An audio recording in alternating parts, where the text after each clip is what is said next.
Hello, everyone. Welcome back to the Erasmus Expeditions.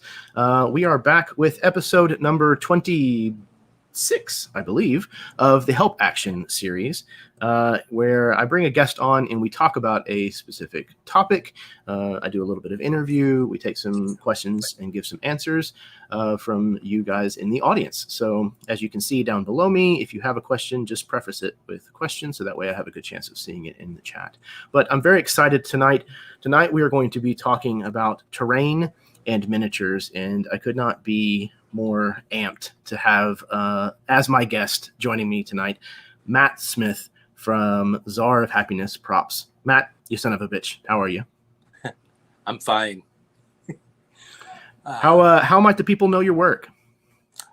Most of the stuff that I've done that people would be familiar with are the dioramas and models and stage stuff that we've done for the Acquisitions Incorporated, the penny arcade games that are run at PAX West.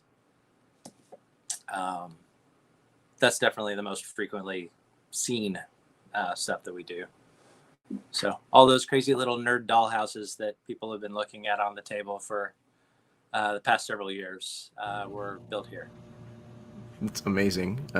I had watched the first several of those broadcast games, and I geeked out, of course, being a terrain builder, a crafter. I was like, this is amazing. Like, whoever's doing this stuff is very, very talented, and is building some amazing things, like the Purple Worm Inn. Yeah, the was incredible. Inn. Thank you. That's one of my favorite little doodads. The Beholder tank and the Burrowdown Inn from that year were our favorite parts of it. The rest of it is a little cringy to go back and look at now. We've at least gotten better every year since then. Well, that's kind of what you got to do as an artist. Yeah, grow, expand. And then the other one that really blew me away was the Cloud Giant Castle. Okay, yeah. Yeah, it was spectacular. Just loved it. And big. It was huge. It was. Yeah, I think the reality check of actually showing up and putting it on stage compared to, photos and drawings that we had sent previously kind of took everybody off guard. How the sight lines. Right. Everybody was having to look around everything. Yeah. Line of sight blocker. Yeah. I've built one or two larger scale terrain pieces. And I always run into the issue of, okay, that was great. Now what do I do with it? Like, where do I put it? I don't have enough room in my house to store this. Yeah. And I have no idea where it is now. It could be in a warehouse, Indiana Jones style. Locked away in Area 51. Yeah. I imagine it's probably decorating somebody's game room somewhere. It could be. I mean, some of that stuff was, floating around, not literally, the WotC offices for a while, actually being used by people in games. But I think they've moved around often enough. It's likely that those have migrated somewhere else. Yep. Yeah, I imagine somebody ended up with it. That's cool. That's really, really awesome. So I ended up finding out who you were through a mutual friend, Jacob Norman from Mini Terrain Domain, and he pointed me to your Facebook page, and I'm a sucker for progress pictures in particular. I love being able to see what something was and then what it became through the process of crafting. But being able to watch it transform and follow the steps and the techniques that were used is probably how I learn the best. And it's certainly the most intriguing part of the craft to me. So that's awesome, because a lot of your builds have hundreds of process pictures. Yeah. I take them on my phone. Zara takes them on her phone. She takes them on her real camera. So it takes a while just to compile them all, because they aren't in order, even chronologically. And then just for the storytelling of how things are built, I move things around a lot. So it makes sense and is cohesive. And some things get built halfway and then they get set aside while we pick up something else. So they're all over the place. But it's always a huge daunting thing to bring them all together and then to suck it up and sit there and write out the annotations. Oh, man. To describe what's going on takes days because I can't type. Yeah. Inevitably, at some point during the course of a project that I'm working on, I will finish a step and go, sweet, and then say, shit, I didn't take a picture of like the first 3 things that I did for this. So I certainly appreciate the dedication that both you and your wife have shown to documenting the process. Good. Thank you. So how much would you say, just a ballpark figure, how much of the crafting itself do you do versus what your wife does? So the good thing is she's asleep, so she can't contradict me. I would guess that I probably do 75 to 80%. Mm-hmm. And then she comes in and she does the stuff that she won't let me do.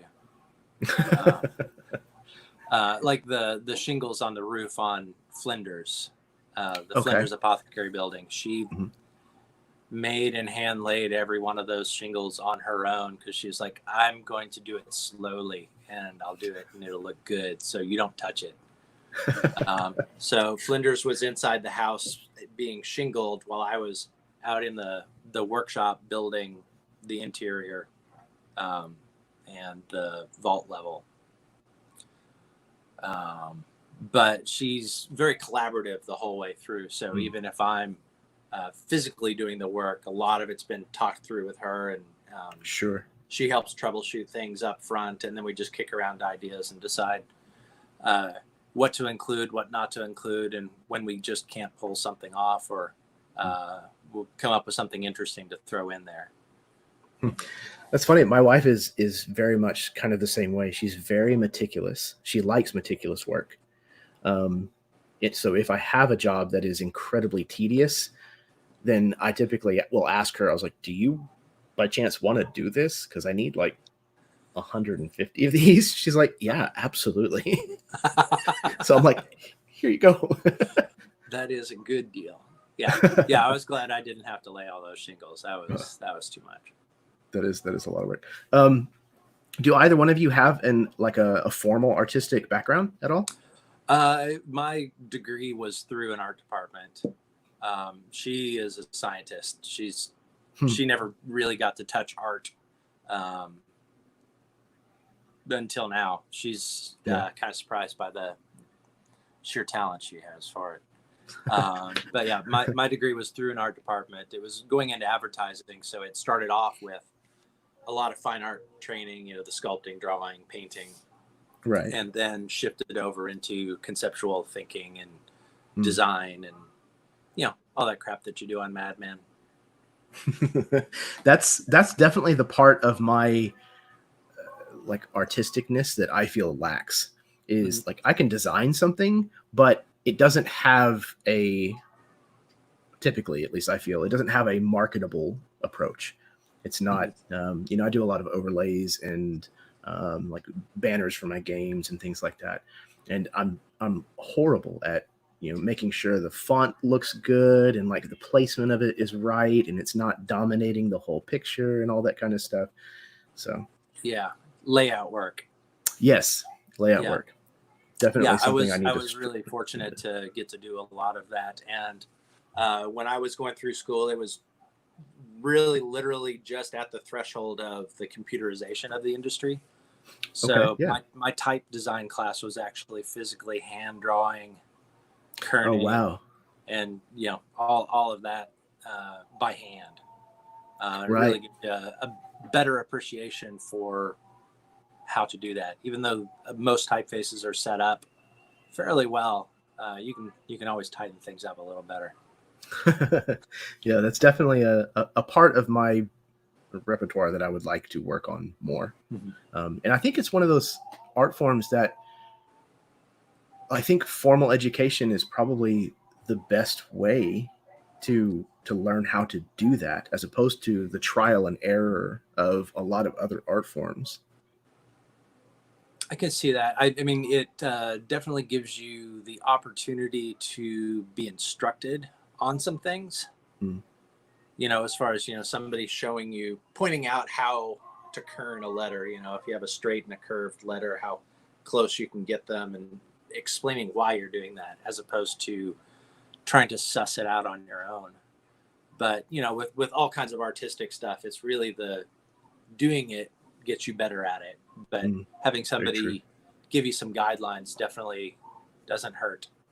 Kind of like watching all the crafting videos that we all watch. Oh, man. That has been a part of my life now for several years. And every time I find a new channel that's halfway decent, I'm like, I'm going to watch all of their videos. Yeah. Yeah. You start binging through. Yeah. You know, I need to learn about doors. Oh, windows. Ooh, snow is, trees are cool. Yeah. Yeah. And then I find hours myself later, you emerge from the rabbit hole. Yep. And then if I open a new tab to Amazon and start trying to buy supplies, then I start getting myself into trouble. Yeah. Oh, man. Awesome. Well, one of the things that I like to kind of ask near the beginning of these episodes is, when and how did you find gaming? How did you get into the hobby? So I know that the first, you know, role-playing game-ish product that I got was something called Dungeon Dwellers. It was totally a knockoff of D&D, and it was, you know, adventures and miniatures and the dice all in one box. And I got it as a prize from selling cards door to door. I don't know if you're old enough to remember the comic book ads on the back of the comic books in some magazines. There'd be like a huge list of prizes, you know, this many points for a hover car and x-ray goggles and all that crap. And I definitely remember those. Had that Dungeon Dwellers game on there, and I was like, oh, I need that. So I sent off, got all the crap. You actually go door to door selling people bundles of greeting cards. They like look through a catalog, place their order, give you your money, and then you go off, and after you've sold, each unit is 1 point. And I think after I sold the 9 or 12 points, I was done, sent off the order, got my prize, never sold greeting cards again, and you know, started playing with my little brother and next door neighbor for a while, you know, and then got off to college and started playing far too much there. That's awesome. Does your wife play? We started playing a Pathfinder game at the beginning of the year, or at the end of last year. I think we got about 3 sessions in before the pandemic hit. So she hasn't played a lot. She had older brothers, like much older brothers, that would sometimes include her in games, but essentially only because they needed another warm body. So she vaguely remembers. Yeah, she was just there to roll some dice on occasion. But normally it was just to, you know, lose at Monopoly. Yeah. Well, that's sadly very, very tragic. I hear that a lot. Girls, especially, you know, women now who had older brothers that, you know, either wouldn't let them play at all or barely. And it makes me very sad.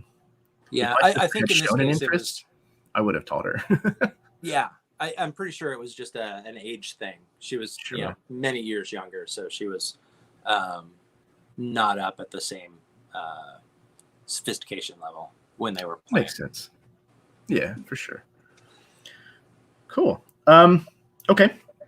So we talked about this a little bit before, but I did want to bring it up again.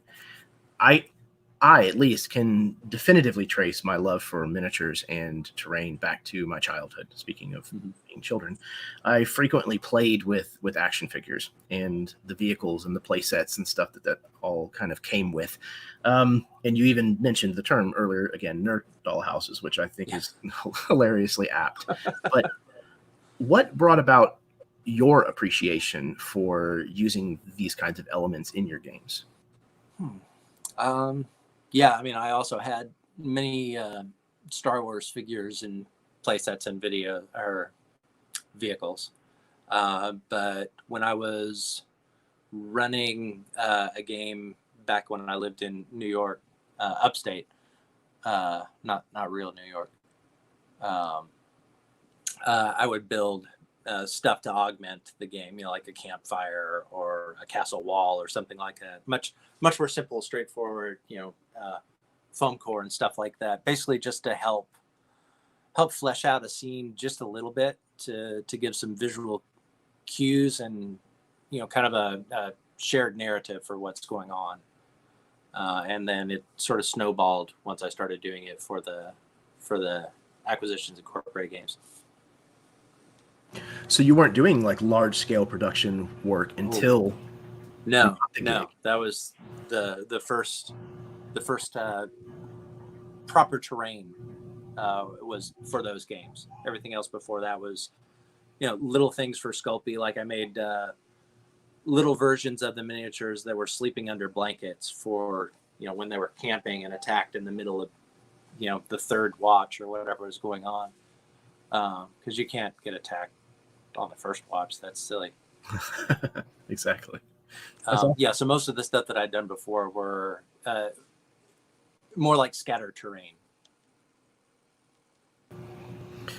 That actually brings up another question that I had for you. And obviously you have mentioned that you used to work for Wizards of the Coast some time ago, mm-hmm.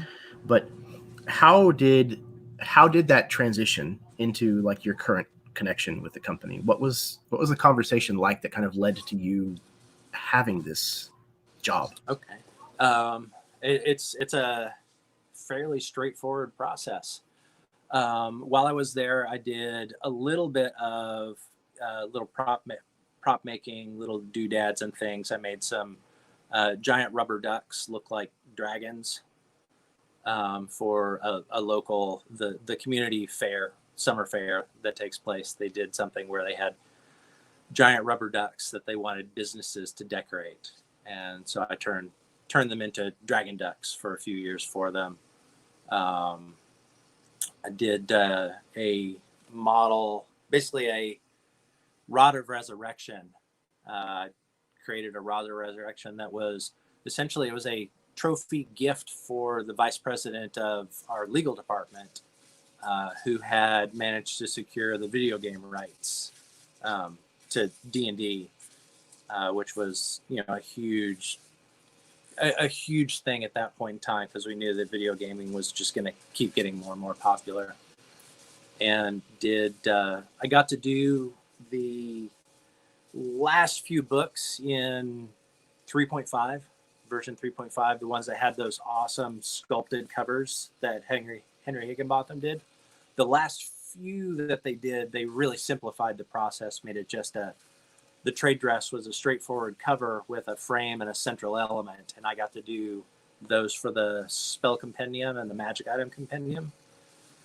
So I'd done a few things in-house. And then for about 10 or 11 of the 12 years I was at Wizards, I got to play in Chris Perkins' game, his Wednesday night game. And so that was my connection to Chris. And then I had done these other things, Halloween costumes and stuff. And so when I was leaving Wizards, it was ostensibly to go do freelance advertising, marketing, copywriting, and prop making. And he just approached me and said, hey, we're doing the Acquisitions Incorporated game at PAX Prime at that time, and wondered if you'd want to do the diorama that we're going to put on the table. And I was like, yeah, that sounds cool. And he says, neat. It's the first edition player's handbook. So that was a super cool thing to try to jump in on. And again, kind of like the Underdark one. Looking back, it's a little cringy compared to the sophistication of some of the stuff that we've gotten to do now. Just the details and stuff have gotten a lot nicer. But that's where I got started transitioning from working around D&D to actually getting to do stuff with the terrain. That's awesome. And I mean, like, that makes sense, because that was probably at least 5, 6, 7 years ago, give or take. Yeah, let's say I left there in 2012. So about 8 years. This will be the 8th year. But the tools and the technology that caters to the kind of crafting that we do, terrain, like 3D printers, for example, have brought everybody's capabilities up significantly just over the last 2 years, much less over the last 8. Yeah, definitely. I mean, the laser printer or laser cutting and the printing machines it's insane what you can do. And yeah, I mean, it's like print on demand, almost anything you want to do. It really gets down to if you need something more specific and custom, you have to try to be able to make it on your own. But otherwise, you can just order stuff, or I mean, it'd be really cool to be able to just design your own things virtually and print them out. Yeah, that's definitely, you have to understand like CAD and all that kind of stuff, and that's definitely beyond where I'm at the moment. I don't even have a 3D printer yet. I'm trying not to get one because I know if I do, that's going to be a huge pitfall. But I have had a few things 3D printed for me by people who were gracious enough to do so for me that you could then pay them in exchange. Because it's definitely nice to have. Yeah. I finally have the excuse to order some Hero Forge minis. When we did the Flinders, a few of those were from Hero Forge. And that was really cool to be able to just go in and design them online, and they show up in the mail looking absolutely perfect. Yeah. I've ordered a few of them, and it's always like I have to limit myself. It's either like the main villain for the campaign or like a character that I'm going to be playing for, at least 6 months, a year, or longer. Then I can justify the, $30, $35, whatever it is for the mini. Yeah. But other than them being a little fragile, they're phenomenal quality. Yeah. I was really amazed. Yeah. It's really cool too, because you can tweak a lot of things about them now. The program has become more and more sophisticated. So now you can actually if it's a long hairstyle, there's like 16 different places that you can go and twist and bend all the different axes. And it's pretty impressive. Cool. Well, moving right along. Occasionally the debate flares up between players who prefer detailed miniatures used in combat and those that prefer the theater of mind style of play. In your opinion, what strengths do terrain and miniatures bring to the table, and what are the weaknesses? Okay. Yeah, I mean, I've never gotten into an argument or real discussion about it before, but I've definitely played with terrain and miniatures, like Dwarven Forge and stuff like that, and then also just sitting around the table, and then the sort of in between with a whiteboard map.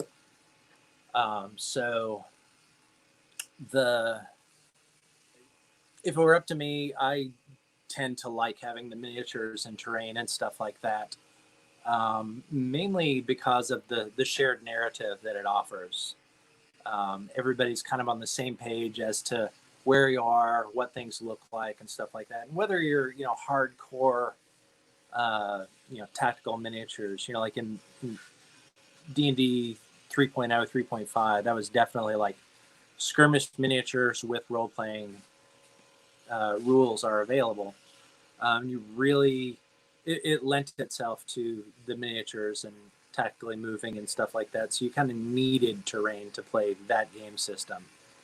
But even then, when we were playing, we just had a whiteboard map that was basically just to give you a sense of where you were. It didn't really matter specifically in a lot of cases, so it wasn't that big a deal for games. So yeah, the terrain gives you a really concrete idea of what's going on. Theater of the mind allows a lot more of the shared storytelling, because things aren't so exactly defined, and so you have a little bit more automatic leeway as to what you can do. as opposed to when you're specifically in this square and the monster is in that square, and what can you do? But even then, that gets into player DM dynamics and what's acceptable, and how hard and fast you're going to play all of the rules, and how much you're playing to tell a cool story about doing something heroic. Very well put. Yeah, I think terrain definitely helps, like you said, with as a GM, you have a lot of information that you need to get across, and being able to do so efficiently and succinctly is kind of the name of the game. If you overdo your descriptions, then everybody starts losing interest, and they're not going to retain all of that information. So finding a way to get everybody, like you said, on the same page quickly, and being able to alleviate as much of the misunderstandings as possible is kind of really your job. That's kind of the core element of your job, really. And I think if a picture is worth 1,000 words, then terrain is worth like 10 grand. If it's specifically tailored to the encounter that you're running, at least. If the Knights of the Dinner Table had used terrain, nobody would have ever shot the gazebo. Yes, exactly. The dreaded gazebo. It especially in terms of like distance, spell coverage, scale, all of those kinds of things come into very sharp relief whenever you have it all laid out in front of you on the table. Yeah, I mean, it gives you the terrain gives you an opportunity to add some details and things in there, and you can be certain that they aren't going to be missed because somebody wasn't paying attention at that specific moment you described something. But even if it is in the miniature, sometimes it's still not going to be noticed. But you can put a lot of information in there and make things. You can help guide the game in a much more natural kind of way, an organic kind of way to direct people's attentions toward a specific feature, or down a hallway, or whatever. You can give players many more options to do what they want to do, and that magician's force to get them to do what you want them to do while it's still their decision. And that is kind of ultimately what a DM's doing a lot of times, because you don't want people going so far off the rails you're just completely unprepared for it. Yeah, the illusion of choice is a term that gets brought up a lot whenever talking about like story structure and things for gaming, and that's very much kind of the same way. It's kind of as a design element, even visually, about how to draw the audience's eye, to something, guidelines and things, and that's definitely something that that terrain can help with. If there's an important door that you really, really want the party to go through, well, then you just make that door look different than the rest of them, and somebody's going to notice more than likely. Yeah. Let's not go through all those wooden doors. This metal one with all the sigils on it is clearly where we need to go. Exactly. Yeah. And it's talking about it. It's fairly obvious how some of the physical terrain in miniatures and stuff can help elevate your game in the way that kind of we've been talking about. But what about the actual process of making these things itself? What can designing, building, kit bashing, painting, all of those things, what can that teach you about world building and game mastering? Okay. Well, I know whenever you start actually trying to physically build something, it's way different than even just drawing it or imagining it, because we've had source material, reference art, and you look at it and it's like, that's super cool. I have no idea how you'd build that, without magic. So just that kind of constraint can really help you wrap your head around that. But then I remember trying to design dungeons or something for a game and trying to make it less of a, old school first edition D&D map where it's just a weird map and maybe it spells something or has a shape built into it just to be funny. But trying to make something that's more realistic and would actually exist, so yeah, you might have a barracks, but you probably also need the kitchen, and if you have a kitchen you probably need a latrine, and you start getting into that kind of stuff, and it really gives you a chance to consider what actually needs to be incorporated in your terrain, in an encounter, in an adventure, in a campaign, because it should be there or would be there. I think it gives you an opportunity to really think about those kinds of details. And the more you do that, I think the more you realize that the details are what really make a big difference in an experience. Because just walking into a 10 by 10 room that's featureless other than the monsters that are sitting on top of a treasure chest is very different from explaining, like something that's built and one of the walls is formed from, the skulls of all their enemies cemented together with, pulverized bones and blood. A much more evocative game to add that kind of stuff in there. Very, very true. Again, it's that kind of stuff that helps get your players on the same page. That's how you get your tone and your ideas across to them without just having to say, these are dangerous people. You show them instead of telling them. Mm-hmm. And yeah, I think terrain forces you to imagine a space as an actual location. Yeah, it definitely makes things more concrete. And again, that shared narrative of what the space looks like. So everybody, less confusion. Mm-hmm. So then everybody's on the same page and they can move forward, and you can still modify things, change stuff. Is there a fireplace in the room? And you might not have put one in your model, but you'd be like, yeah, actually there could be a fireplace right over here on this wall. And that makes sense. So we'll decide that that's in there now. Mm-hmm. And that's where you get that theater of the mind, sort of happy medium between what you're physically building and presenting on the table and what you might want to describe the scene as. It can get more elaborate, especially when you're sharing the description of what's going on between the DM and the players. So it's a more cooperative description.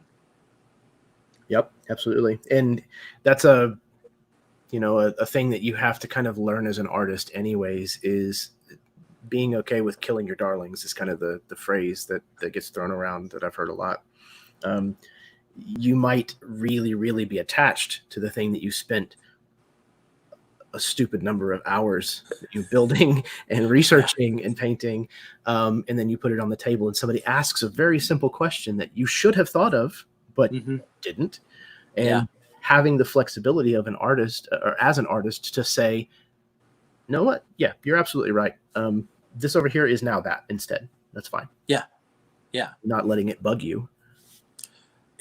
I can definitely, it's tough to do all that prep work and then not get to show it or see it or whatever. I mean, we've done that from the audience a few times, sitting back, just hoping and waiting that they'll do something,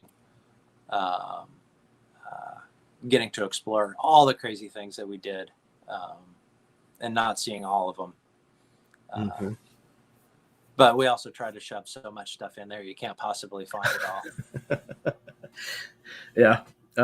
I've definitely had some of that happen in the campaigns and things that I'd run.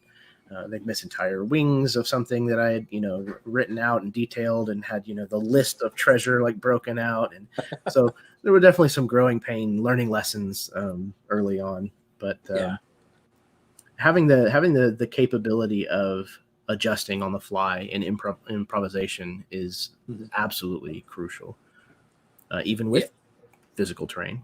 Yeah, I mean, it's probably one of the really noticeable hallmarks of a very proficient DM, is the being able to just take where the party goes and roll with it. And, sometimes that might be this is a good spot to stop and, go ahead and write out the adventure from that direction, or you can just roll with it. I always said that Perkins you could throw a dart at the map and we would teleport there and the adventure would continue on, flawlessly at any point. And I'm positive that would be the case. So that would be cool.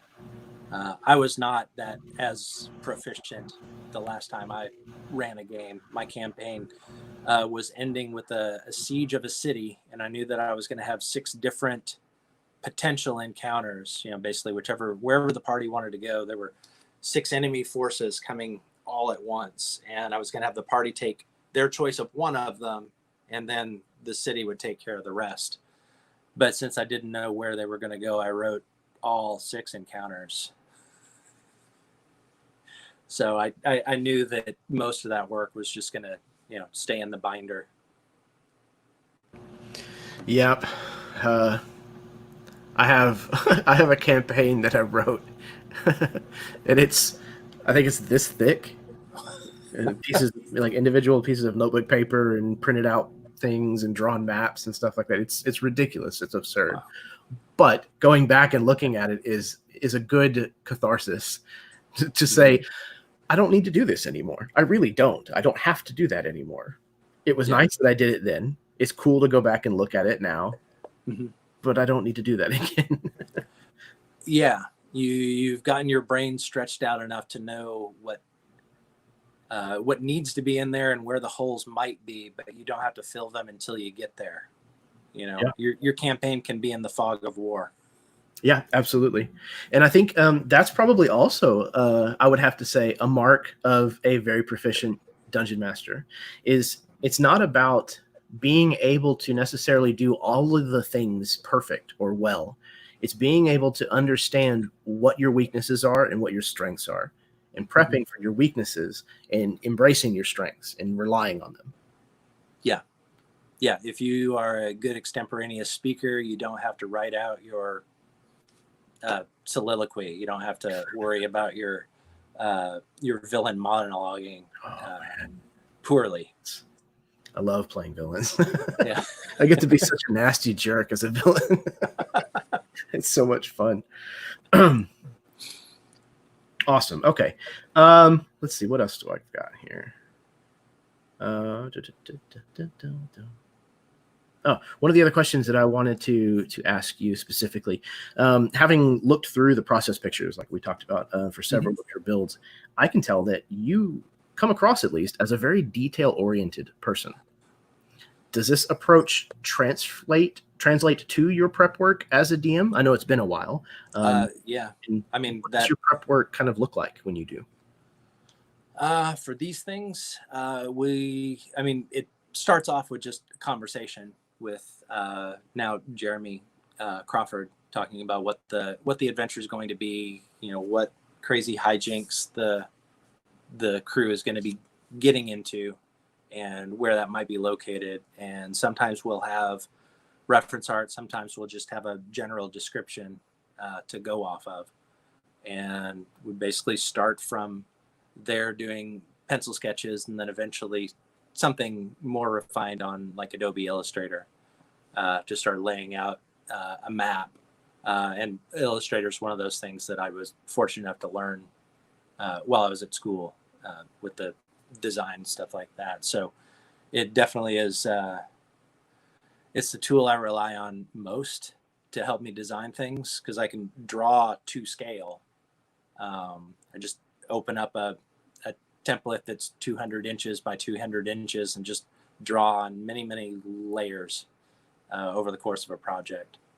And once we've got some sort of concrete directions going on and we like where we're going, we'll start experimenting and building either a maquette, a small model, or just testing out materials, seeing how we might want to build this particular wall, or learn how to build cliffs, or play with making fake trees and stuff like that. So we do a lot of test work A lot of upfront testing, experimenting, and exploring while everything sort of coalesces into a more defined design as we go along. On average, whenever you're not extremely busy in the heat of things, how many hours a day do you spend crafting and building? It's kind of all over the place. I mean, the majority of the stuff that we're doing are for these very specific models. And sometimes it's a few hours of actually sitting down and working. During the planning stages, it's a lot more up in the air, letting things percolate in my brain or in a conversation or something like that. Whenever we come down to actually really putting these things together, it starts turning into 6 to 8 to 10-hour days, 12-hour days. Historically, despite all of our efforts, the last week or so of the build is many hours. I mean, it's a seven day a week job for a good month and a half to 2 months. And the last week or two are long 16, 18-hour days. And I've had some, marathon 2-3 days without sleep kind of days. So by the time we actually get to the games, we're exhausted. Once the drape is pulled off and the thing is revealed, we've fallen asleep a few times. He's standing backstage, blowing on paint to get it to dry. The Cloud Castle. Yeah. We literally were up all night for the last 3 days getting everything put together, and we didn't get backstage with that until I think a half an hour after we had originally planned on delivering and having everything on stage. Because we just got so delayed. I forget what was our huge setback. Because we usually have things fairly well planned out. It just comes down to sometimes things don't cure fast enough. Yep. Yep. Especially when you're working with new materials and new techniques and things like that. There's almost always a curveball. Yeah. Yeah. We've had some really, really great disasters. Yeah. But failure is the best teacher. It's true. It's the best way to learn, because you realize, oh, I'm not going to ever do that again. Yes. So, and it's a harsh lesson sometimes, but it is an important one. Usually. Yeah, it is. I've always thought that I really like positive feedback and reinforcement. Everybody likes being told something looks cool and something looks nice, but you learn more from negative feedback. What didn't work and what doesn't look good. I think really the reason for that, a lot of it at least, is that people are much more specific with negative criticism than they are with positive constructive criticism. Definitely. People will say, that's neat, or I really liked that. Yeah. Which is hard to garner any kind of real feedback out of. That it worked, which is great as an artist, but the person that sits there and says, here's why this sucked, boom, boom, boom, boom, boom, boom, while the initial reaction's like, fuck you. If you stop and kind of distance yourself from it, if you can, it's very hard to do. But then just actually go through and read and pick out the stuff that is just nitpicky griping versus the things that might actually be relevant. There's a lot more detail to mine typically. Yeah, it's definitely useful stuff to be able to take away from the failures and learning from other people pointing out. It's like, wow, I really thought you would have done this, or it would have been cool if you had included lights on that thing. It's like, I would have loved to have included lights on that thing, and I couldn't do lights on that thing. Yep. Armchair cowboys.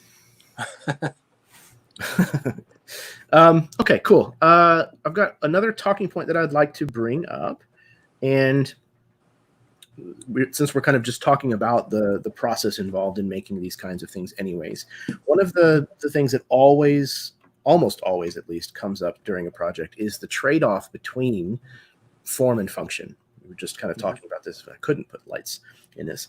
So with terrain in particular, this particular type of crafting, playability has to be essential.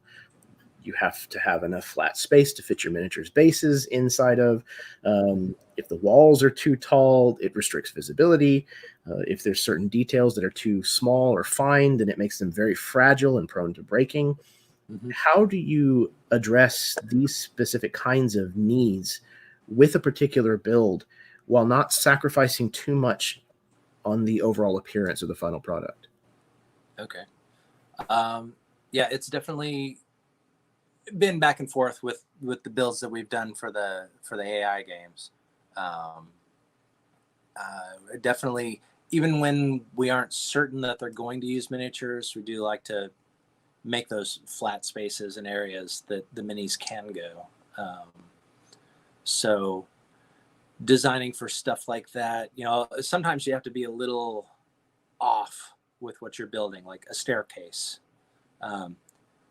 Nobody builds staircases like you do for model terrain that you want a miniature on, at least not indoors. The scale that you're building those staircases on is something you'd see at a park, an amphitheater. Because who has a 5 foot by 5 foot or 10 foot wide stair? Just one step. So that's always kind of a weird thing. And like you were saying, when you get into really small things, they're either really delicate or they get so small they aren't worth building. So you end up with things that are to scale insanely huge. Like we built a lot of potion bottles for the Flinders Apothecary, and those things are like the size of a human torso. If you really look at them.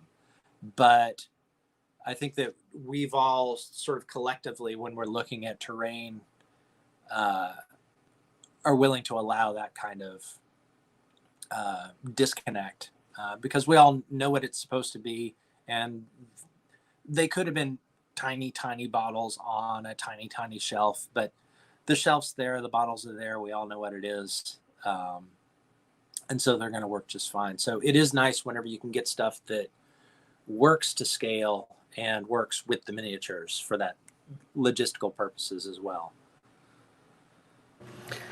Yeah, I think it's definitely kind of the same arena of like the willing suspension of disbelief, like whenever you're sitting down to watch a fantasy or a science fiction movie where you kind of just have to shut off a part of your brain that would objectively say, wait a second, like that doesn't make sense. And there's certainly a point where that can get pushed too far to breaking, and other people have varying realms of their acceptance of things. But yeah, I think a lot of terrain in miniature use it's largely representative. Yeah. You may not have a knoll chieftain that's separate from the rest of your knolls, but you just take the one that looks different and you just say, okay, this one's the chieftain. Yeah. And that's okay. Like, there's no problem in doing that. Yeah.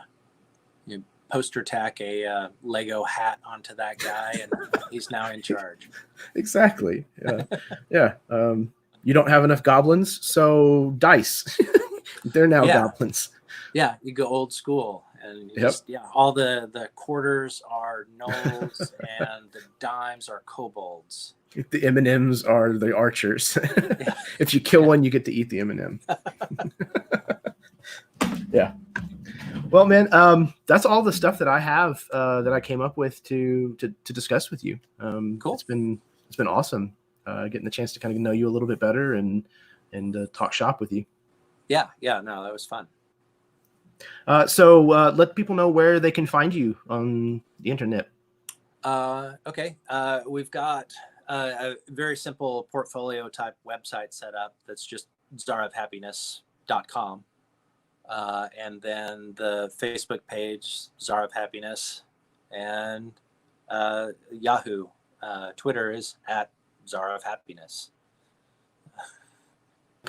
And if I'm not mistaken, I think I remembered to put your contact information, your Twitter handle and your And Facebook page. Facebook link in the description of the video down below. Yeah. And if you like crafting terrain and you like process pictures, I highly, highly recommend going and checking out some of the build albums, I guess is what you'd call them, on your Facebook page.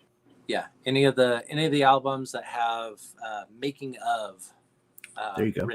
written in the title are going to have annotated photos. You have to click through each photo individually to see the annotations, but there is a lot of information there, and it's nice Truly. to know that at least one person is reading them. So Yeah.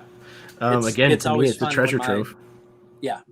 It's fun when my inbox is filled with notifications that Jeremy Lilly liked a photo, and another photo, and another photo. And oh, he loved that one. So it's always fun to go through and see which ones got liked, which ones didn't get loved. Oh, so sad. And the comments and questions and stuff like that. I'm always up for answering questions about either something specific that we built or just suggestions or advice on something.